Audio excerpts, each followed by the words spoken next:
Hey, what's up, what's up, what's up? How you doing? How you been? What's going on? What's good? How you getting it in? Body getting it funny? What's going on, people? What's going on, people? It is a day of another day that we call Monday. And it would have been said, what's going on, people? Hopefully everybody's doing everything as far as being back to whatever you were doing over the weekend. It's officially now Monday, so hopefully everybody's doing stuff in reference to being safe.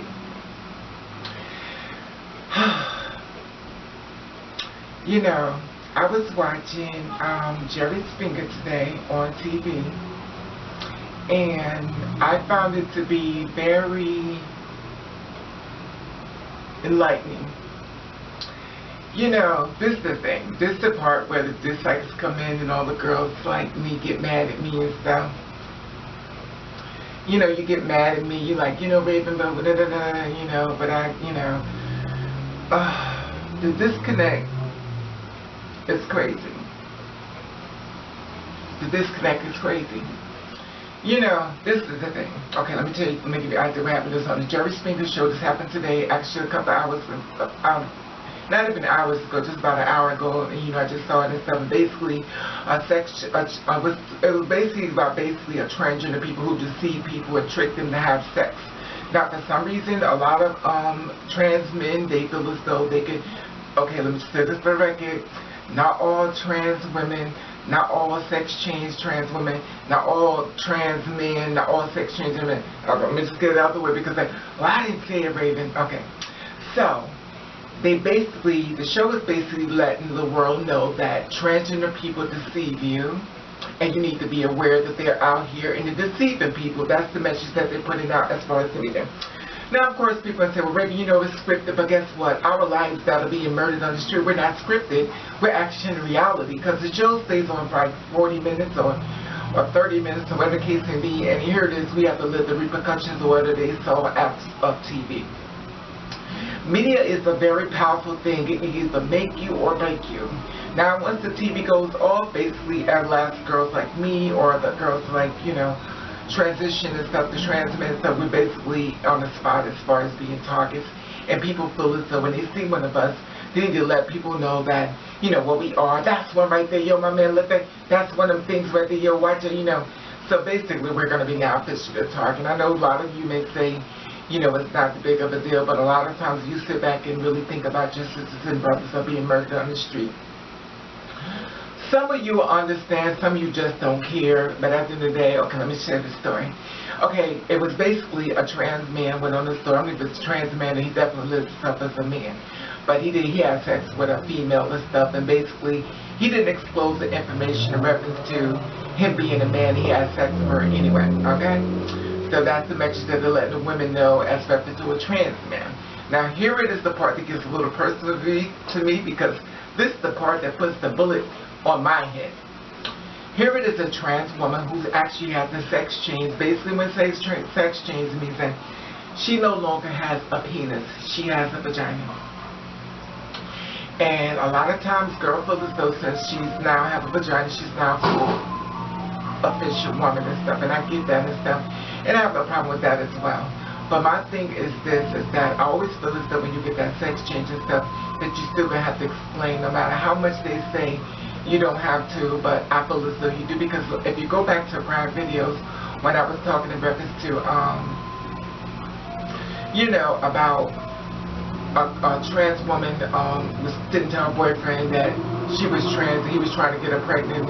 He felt as though something was wrong with her because he couldn't understand why he wasn't getting her pregnant. If you go back and check the videos back. So basically, that video that I was talking about, another trans woman actually ended up being another trans woman that seemed to do the same thing. Anyway, so on Jerry Springer and everything, the guy was trying to get his girl pregnant. He told her, you know, he came from a broken life, and basically he came from a broken home and stuff, and he basically wanted to start a life with this woman who was a trans woman, and he was explaining to her, you know, his situation of how he want to have a family with her. He really connected with her, and he really loves her. And he kept trying to, evidently, she's a section, so he was putting his penis in a coochie, and he was humping her and everything. And I guess there was obviously no protection was used. And, you know, he's coming to her, but she's not getting pregnant. And she brought him on the show to let him know that she was born trans. And, well, forgive me, she didn't say she was born trans. She said she was born a man.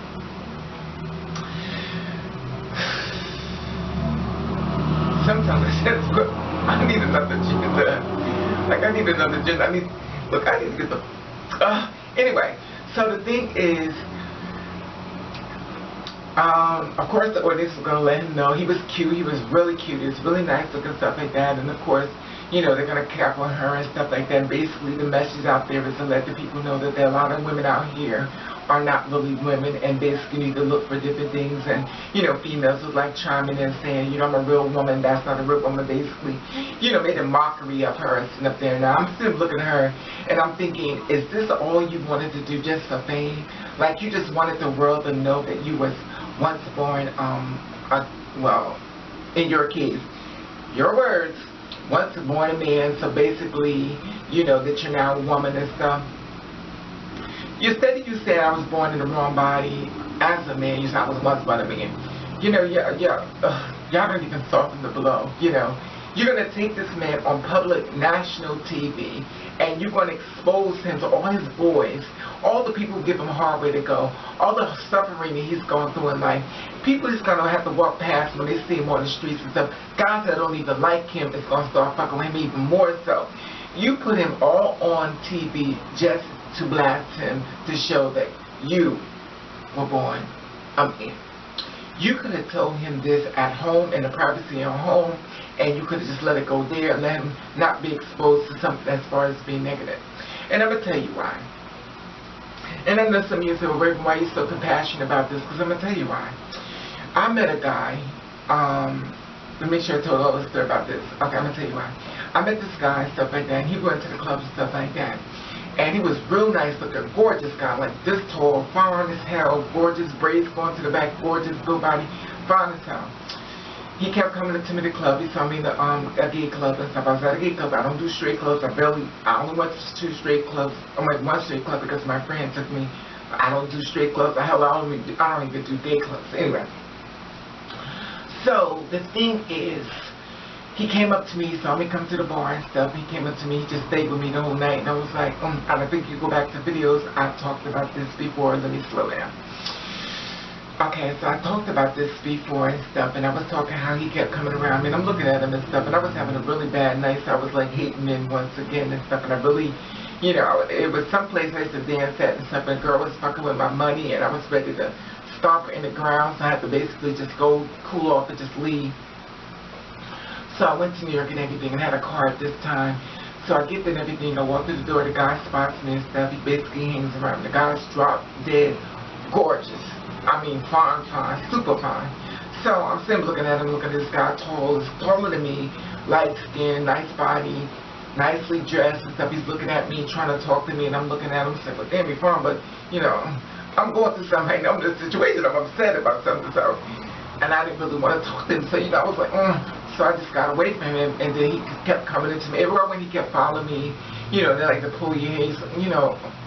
So anyway, so I get down there and everything. So he saw, so evidently, I don't know what happened, transpired and stuff. I was talking to these 2 guys and stuff, and I walked away. I came back. They said, Raven, that guy really likes you. I said, what guy? So it was like, Raven, because I know, you know, I used to be a bartender, so I know a lot of people. I know a lot of men, I know a lot of women and stuff. So the thing is, he went over to them, he was talking to them and basically letting them know that he liked me and stuff. So they came over to me and due to the fact I knew them, they was like, Raven, give him a chance. You're the kind of girl that don't need to be alone. You know, he's a nice looking guy, just give him a chance. He may not be a bad guy and stuff. So I ended up hanging with him and stuff. I said, okay, fine, I'll talk to him. He came over and talked to me and stuff like that. We got in my car, we went to another spot, and after that, he came home with me. And if Rex still like that. Now, some of you said, well, Raven, why did you get home to me? Because my mother lived. But at the end of the day, before Oopala Land, I used to take us, you know, and he would be with me for years and years. But now I'm at Oopala Land. I know that world is simply over. Anyway, So the thing is, he came over to my house and stuff like that. We had a good time, nice guy, fine as hell, treated me like a diamond. Sweetest person you ever want to meet. I had to go, he didn't know I was working, and basically, I told you before, I used to be the superintendent, but he didn't know I was the super of this building and stuff, and the one I'm in now, he didn't know I was superintendent and stuff. So basically, what I did was I wanted to see if he was a keeper, because basically, after that day, we was talking about being together and stuff, you know. Just giving it a chance and stuff. Sometimes, you know, you don't give up on love and somebody's out there, you never know when you may meet them and stuff like that.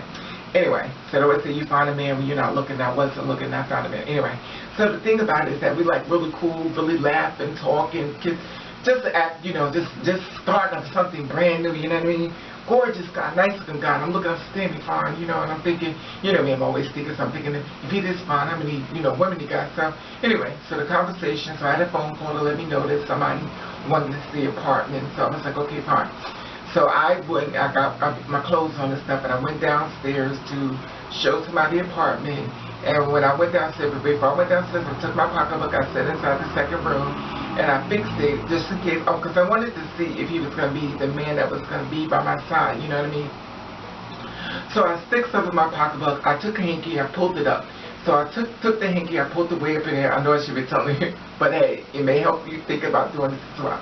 I took my pocketbook, I left it open, I took out one of my scarves and stuff, I stuck it up in the pocketbook and everything, and I left it up a little bit. So when I left it up, when I went downstairs, you know, to show the apartment and stuff, when I came back up, it was pushed down inside of my pocketbook, which let me know that he was going to rob me and stuff like that.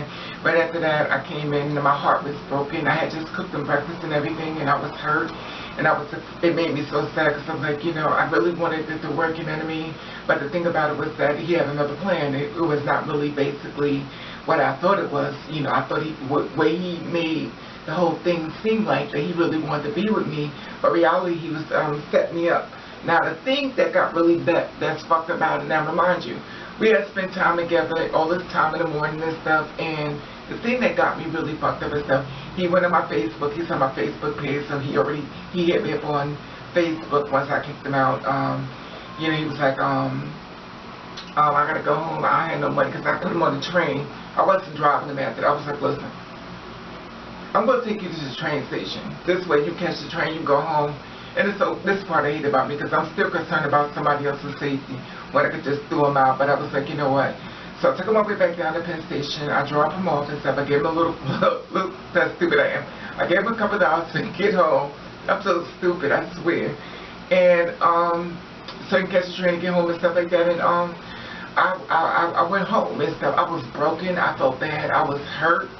It hurt me because I really liked him, and he was so sweet to me and stuff. And it was just a setup. And the thing about it is that he sent me email and stuff telling me how much he hated me.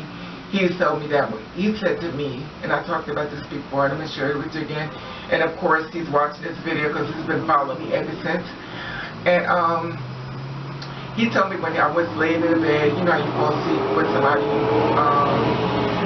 you fall asleep with somebody because you like this, my boo, you know, I'm like, this new guy, I really like him, and this is probably why I'm so damn jaded. So I fell asleep in his arms and stuff like that. You know, we was out drinking that night, so I fell asleep in his arms. And he told me, he said, you know how, this is what he said in the email. He was like, remember you fell asleep and stuff and I was holding you? He said, I wanted you to die. He said, I wanted to kill you.